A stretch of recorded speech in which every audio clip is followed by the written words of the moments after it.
नहीं करते तो उनका मन विचलित नहीं होता। इसलिए किसी के लूटा हुआ धन, किसी का पड़ा हुआ धन, किसी का छीना हुआ धन अपने प्रयोग में मत लीजिए।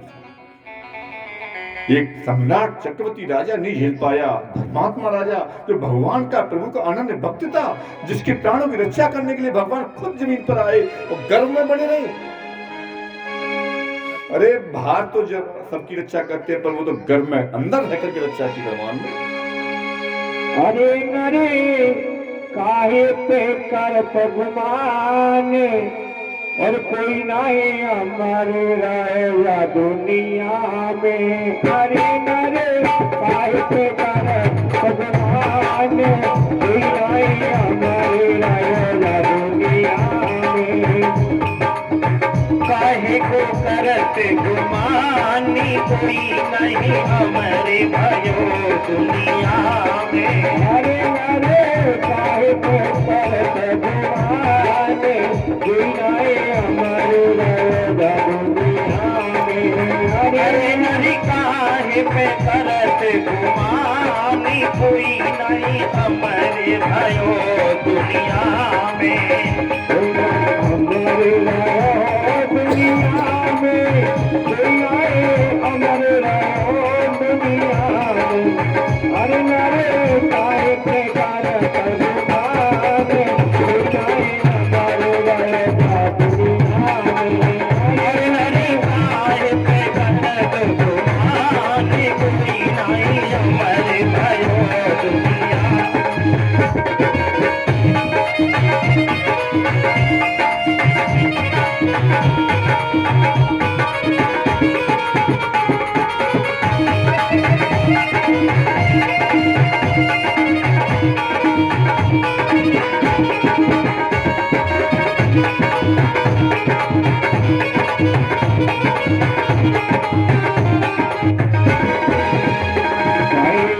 अर्जुन बाड़ा धारी, रते हाथ रहे बनवारी।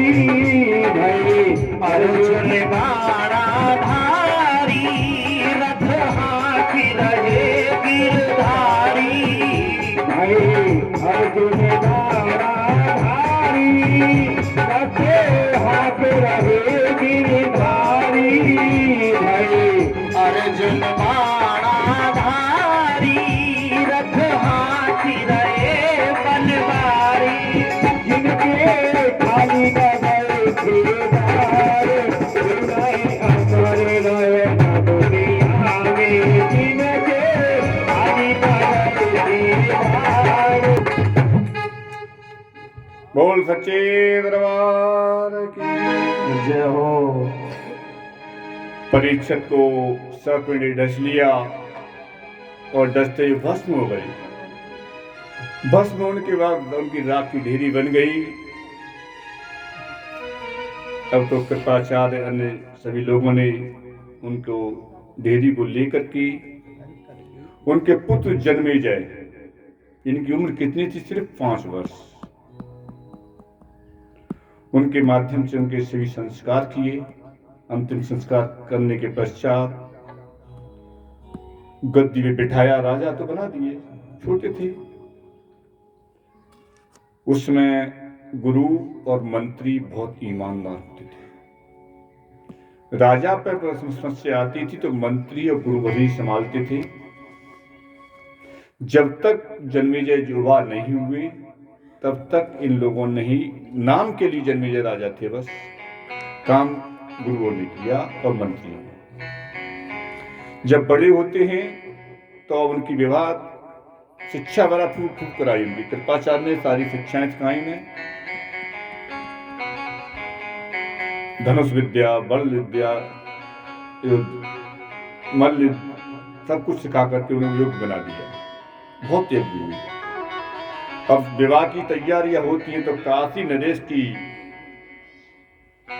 सुवर्ण मार्च की पुत्री बपुष्टमा के साथ उनका विवाह हुआ और विवाह के बाद बड़ा अच्छी तरह से अपना राज्य चलाने लगे। उसी समय एक बात घटना और घटित होती है। एक उतंक नाम के ऋषि थे, अच्छे ऋषि थे, पर उनकी तक्षक से किसी कारणवश विवाद हो गया। जब दुष्ट से विवाद हो जाता है तो उस अपने से ताकतवर को ही बुलाया जाता है। और ऋषियों ने कभी भी अपने अत्याचारी कितना भी क्यों न हो पर अपने आप कुछ नहीं किया। उन्होंने राजाओं से सहायता लेकर के ही उन दुष्टों का संहार किया। संतों के पास बहुत ऐसी आपकी साधु को ये मन समझना कि साधु या संत मामूली हैं, आपसे तो कहीं ऊंचे ही हैं। क्यों? यदि आप उनकी बराबरी करना चाहते हैं तो एक दिन के लिए ही साधु के वस्त्र पहन के घर से बाहर निकल के हमें दिखा दीजिए। आप में सहन करने की शक्ति नहीं है उन वस्त्रों को पहन करके घर से बाहर निकल जाना। और कभी भी उठेगा तो भगवान का एक बार नाम तो लेगा ही लेगा। पता नहीं कितनी बार नाम ले लिया उसने। रुद्राक्ष की तुलसी की माला उसके हाथ में होगी तो उसका तेज तो उसके हाथ में आएगा ही आएगा। जो हाथों में नेगेटिवता आती है वो तुलसी की माला ग्रहण करने से तो हाथ पॉजिटिव अवस्था में आ जाते हैं, तेज उत्पन्न हो जाता है उनके अंदर। तो साधुओं को कभी अन्यथा नहीं लेना चाहिए, ब्राह्मण को भी अन्यथा नहीं लेना चाहिए। पर ब्राह्मण वही है जो गायत्री मंत्र का जाप करता है। इसलिए सभी माता बहन से मेरा यही कहना है, अपने बेटों को घर में प्रतिदिन गायत्री मंत्र पढ़ाना सिखा दीजिए और हनुमान चालीसा कंठस्थ करा दीजिए। कहते ना भूत पिशाच निकट नहीं आवे, जब महावीर जब नाम सुनावे। एक और श्लोक है, कुमित निवार सुमित के संगी। जो मन में कुमिति बैठ जाती है ना, गलत रास्ते पर चलने का विचार करता है बच्चा, वो गलत रास्ते पर न चलने का सत्य के मार्ग पर चलने लग जाता है कि हनुमान चालीसा हमेशा पढ़ना चाहिए यदि आपने बच्चों को सही रास्ते पर ले जाना है।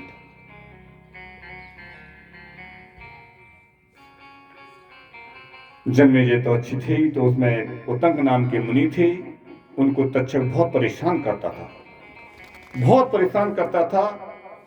उन्होंने कहा कि अब क्या किया जाए, क्योंकि उनका तक्षक का इतना था, काटना तो दूर, एक फू करने से ही आदमी भस्म हो जाता था। पर एक व्यक्ति नहीं हुआ था, तक्षक के बिस्तर को असर नहीं पड़ा। कौन था? जिसके दरबार में आप बैठे हो वही था बालाजी महाराज। बाल रूप में हनुमान जी के ऊपर तक्षक का कोई असर नहीं पड़ा, उसने पूरा असर कर दिया, तक्षक को नतमस्तक कर दिया था। और इस देव की जो साधना करेगा उस पर कोई कुछ कर सकता है क्या? कैसा भी तक्षक सांप क्यों ना जब कुछ नहीं कर पाएगा। इसलिए हनुमान चालीसा सभी को अवश्य पढ़ना चाहिए। उन्होंने कहा क्या किया जाए, तो बोले कि काम कर सकते हैं, जन्मेजय से कहा जाए। कि क्यों? कि जन्मेजय का शत्रु है तक्षक। शत्रु कैसे है? कि उसके पिता को डसा उसने। तो इसी मन को लेकर के जन्मेजय के पास आते हैं। जन्मेजय ने बहुत सत्कार किया उनका। आइए ऋषिवर कैसे क्या आना होगा, नतमस्तकों के पैरों में पड़ा, प्रभु कहां से कैसे आना है, तो क्या चाहिए आपको? संतों से राजा यही कहते थे पहले कि कोई आवश्यकता होगी इनको तभी हमारे पास आना हुआ। तो संत जाते ही नहीं थे, कहीं अपने आश्रम में रहते थे। यदि कोई कष्ट दे रहा है, पीड़ित कर रहा है, दुष्ट कर आतताई मचा रहा है, तभी जाते थे अपनी रक्षा के लिए या कोई यज्ञ अनुष्ठान उठाने के लिए, सहयोग के लिए आते थे। तो बोले बताइए महाराज कैसे आना होगा? तो बोला, मुनि ने कहा कि राजन आप राजा अवश्य हैं, परंतु आपको राजनीति नहीं मालूम है। आप राज्य कर रहे हैं और आपके पिता का शत्रु आराम से घूम रहा है। कितनी शर्मनाक बात है। और आपको पता ही नहीं है कि हमें पता नहीं है। अरे तक्षक ने आपके पिता को मारा, डस लिया और आपको मालूम ही नहीं है। आप अपने पिता के ऋण को भी नहीं उतार पा रहे हैं। तो बोले कि महाराज अपने मंत्री को पूछ लीजिए, राजा ने कहा, महात्मा जी ने कहा।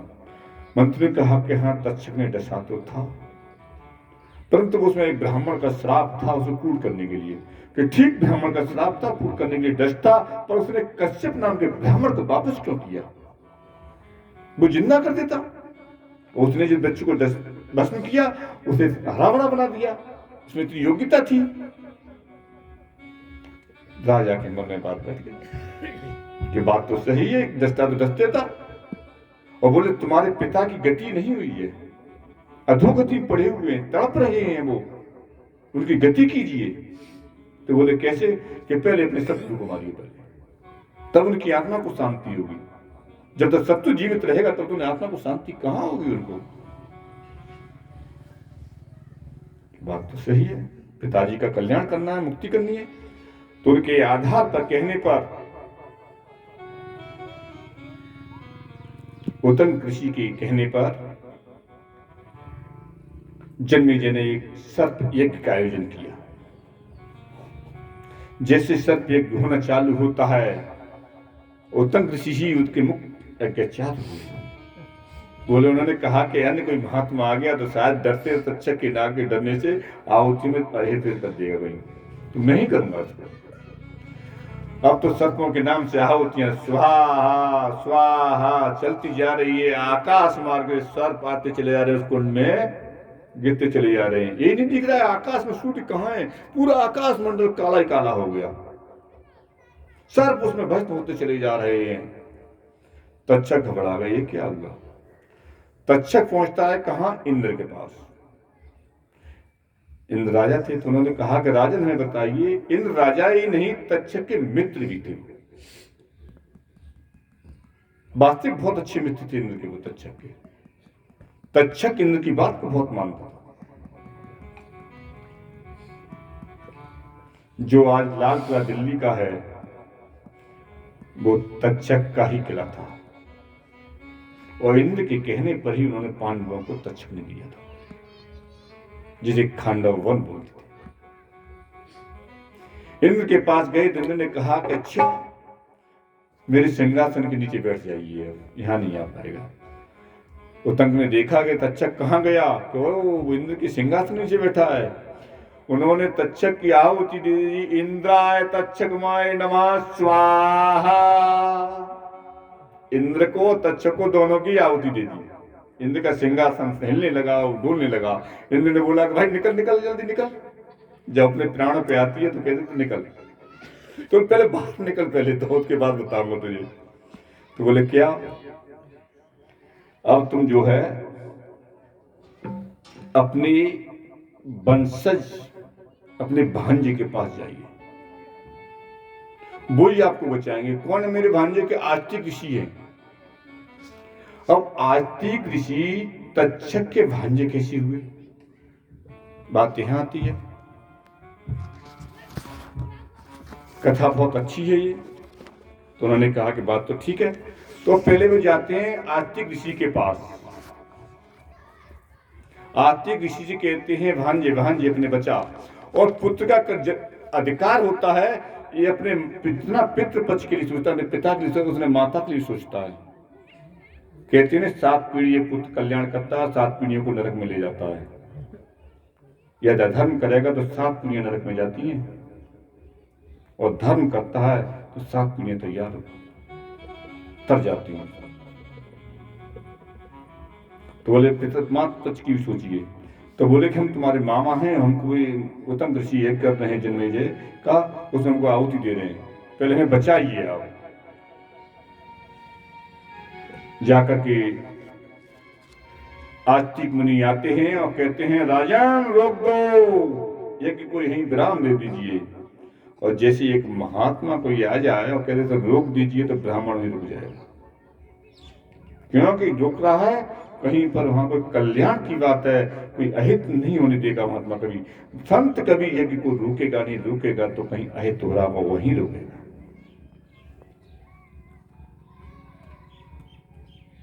यज्ञ को रोक दिया जाता है। तो बोले आहुति अब नहीं पड़ेगी, और कह करके आस्तिक चले जाते। उनको प्रणाम आद किया और चले जाते हैं। उत्तंग ऋषि रोक देते हैं। उत्तंग ने कहा कि क्या हुआ, समझाया राजा को। राजा तो रोने लगे, जन्मेजय आंखों से रोने लगे। मेरे पिताजी नरक में पड़े हुए हैं, मुक्ति नहीं हुई है, कैसे कल्याण करूं उनका, क्या करूं, क्या व्रत नहीं करूं मैं यज्ञ कर रहा दुश्मन को मारने के लिए, वो भी आस्तिक ने रोक दिया।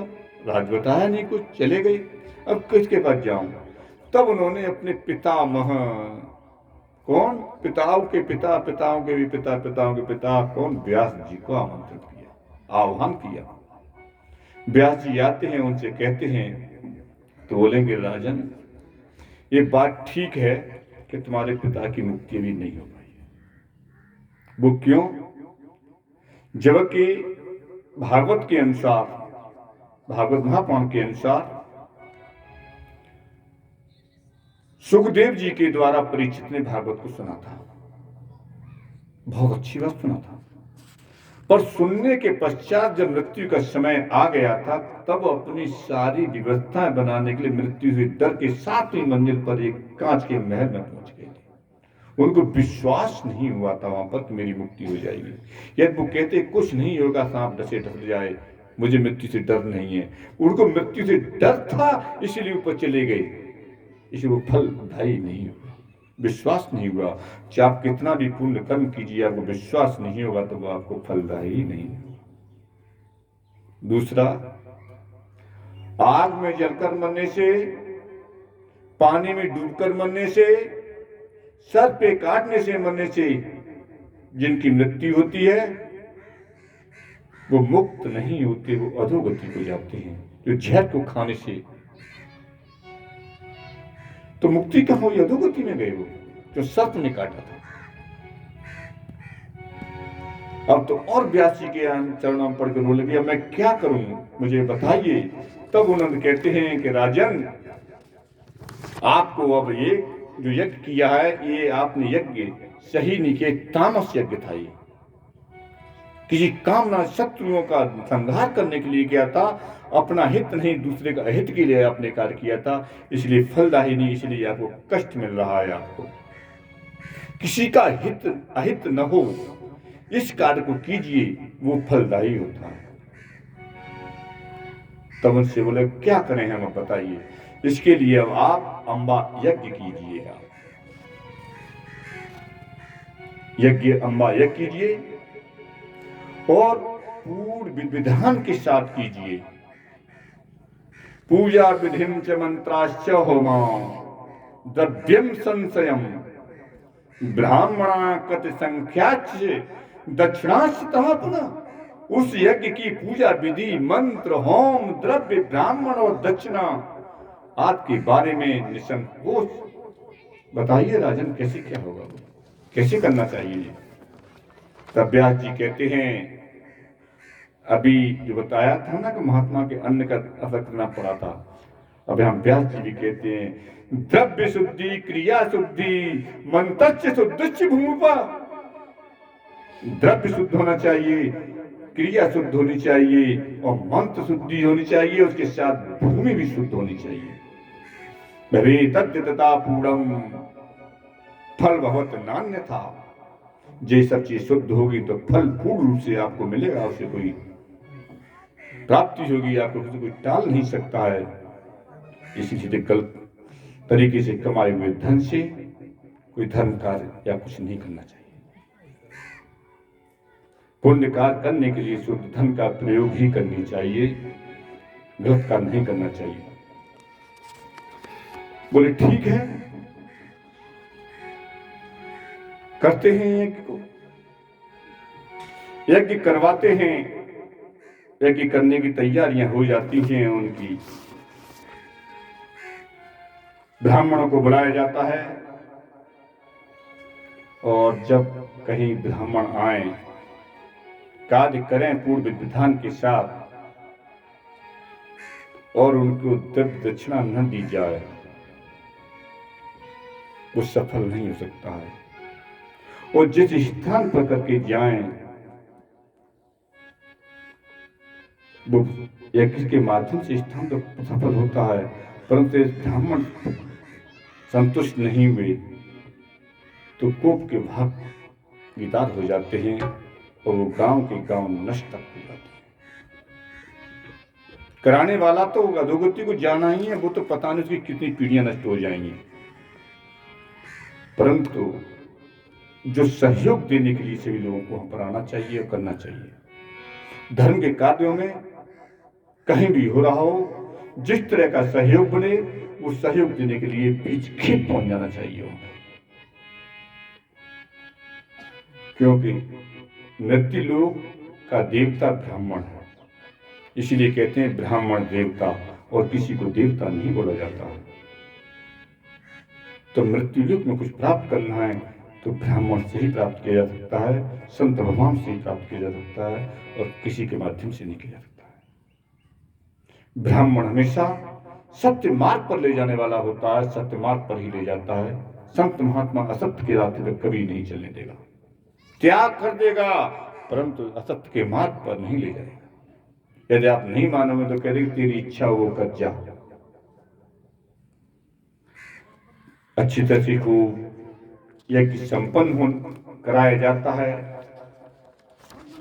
उसी समय कहते हैं व्यास जी कि राजन पूछते हैं कि तात श्री गुरुवर भी बाबा ये यज्ञ किसने किया था पहले, और वो मुझे बताइए किसके उद्देश्य किया। तब उन्होंने कहा कि इस यज्ञ को एक बार विष्णु भगवान ने भी किया था।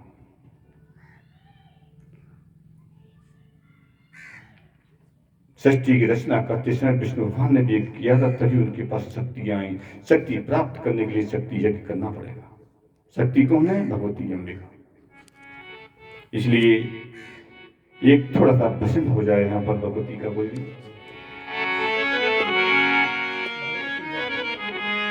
सभी लोग मिलकर के गाएंगे, क्योंकि हम एक अम्बा यज्ञ करने जा रहे हैं। अम्बा यज्ञ आपके दरबार में भी हो रहा है। अब विष्णु भगवान यज्ञ करने के लिए जा रहे हैं।